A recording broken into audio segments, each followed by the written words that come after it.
Yo, what's going on, YouTube, and welcome back to Goal Line Hockey. It's your boy, Kevin Fiala, and guys, we're taking a look today at the latest on the Minnesota Wild situation between Kirill Kaprizov and the Minnesota Wild, as well as an update on Kevin Fiala and the arbitration that will be happening over the next couple weeks. So we'll be taking a look at all of that in today's video. So let's get right into it. So the Minnesota Wild, we're going to start off with Kirill Kaprizov. So the Kirill Kaprizov situation has definitely magnified a little bit. And it's definitely put Bill Guerin in an interesting spot, but it's not the end of the world for the Wild here. And I'll explain more of that right now. So apparently Kirill Kaprizov has signed a 1-year, $10 million contract deal with CSKA Moscow of the KHL. And this is interesting because he's pretty much telling the Wild, listen, you don't give me somewhere between this number or this similar contract, I'm not going to sign. And this is to the point where the Minnesota Wild, Bill Guerin is maybe getting a little bit of a he's learning a lesson as a young general manager. So the problem is, back earlier this summer, right? They buy out Suter and they buy out Parise. Okay. Basically telling the rest of the team and the entire NHL, we're going to be going with Kirill Kaprizov and Kevin Fiala as the future of our franchise, which is great. Putting them in a new direction. The only problem is now they didn't get a contract agreed upon once they were bought out. So let me put it to you this way. So basically, what you would have wanted to do if you were Bill Guerin, in hindsight, right? Again, this is hindsight. I'm not saying that I'm smarter than Bill Guerin or whatever, because I do. I respect Bill Guerin. He's on the back cover here all the time in all my videos. Of course, I have a little bit of an affinity for him. But in hindsight, he probably would have liked to have maybe gotten this thing done earlier in the summer before he bought out Suter and Parise, and then he would have had this already done by the time Suter and Parise were bought out and that was announced. They would have had Fiala and Kaprizov already done.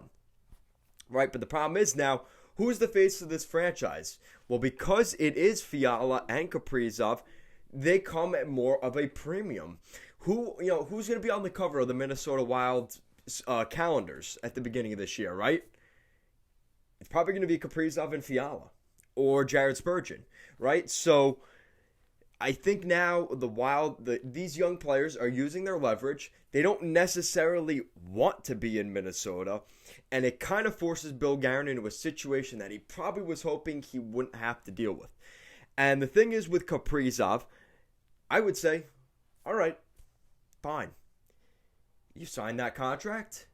You don't want to play in the best league in the entire world, in the NHL, in North America? Okay, go back to Russia and call his bluff. And that's it. And as frustrating and annoying, and the PR would not look good for the Wild, let's look at another general manager, Lou Lamoriello. What would Lou Lamoriello do in this situation? Right? What would Lou do?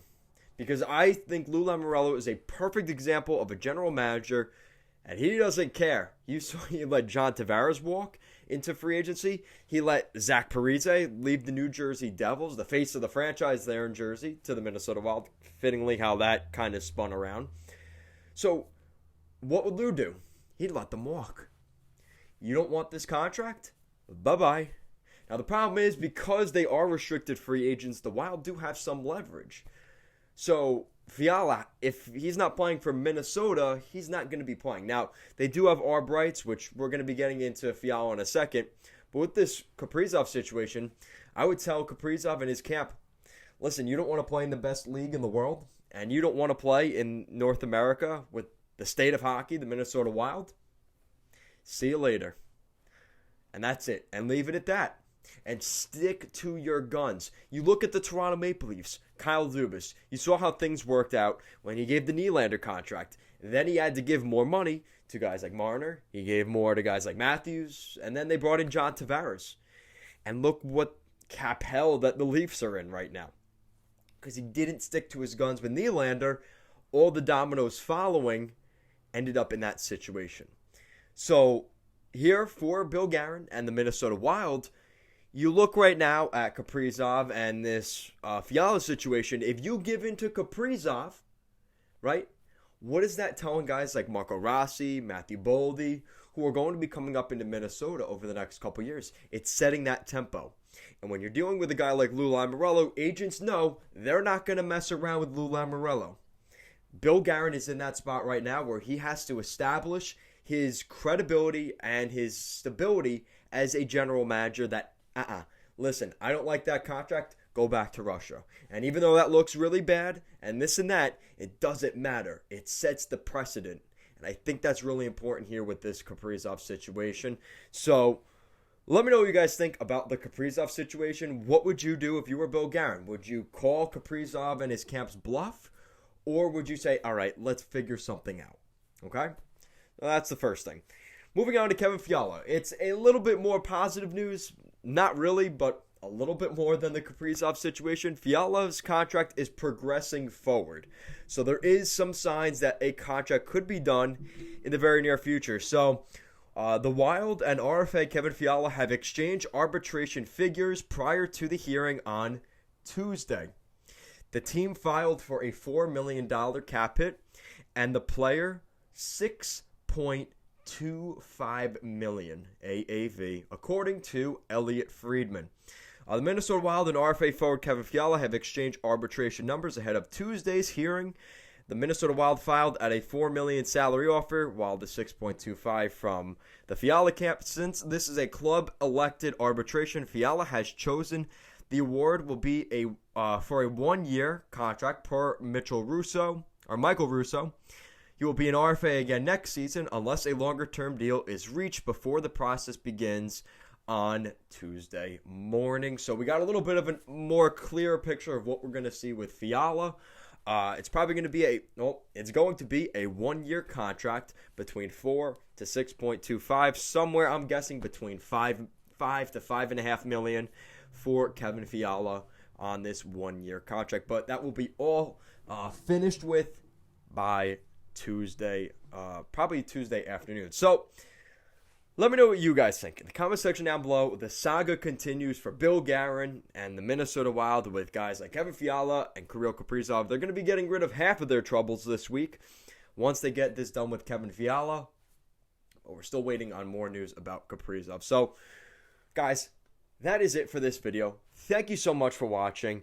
Make sure to give this video a big thumbs up and an even bigger subscribe down below. And I just want to give a quick shout out to Shaka. If you could reach out to me when you get a chance, I'm going to give you a free Goal Line Hockey hat, just like the one I got here.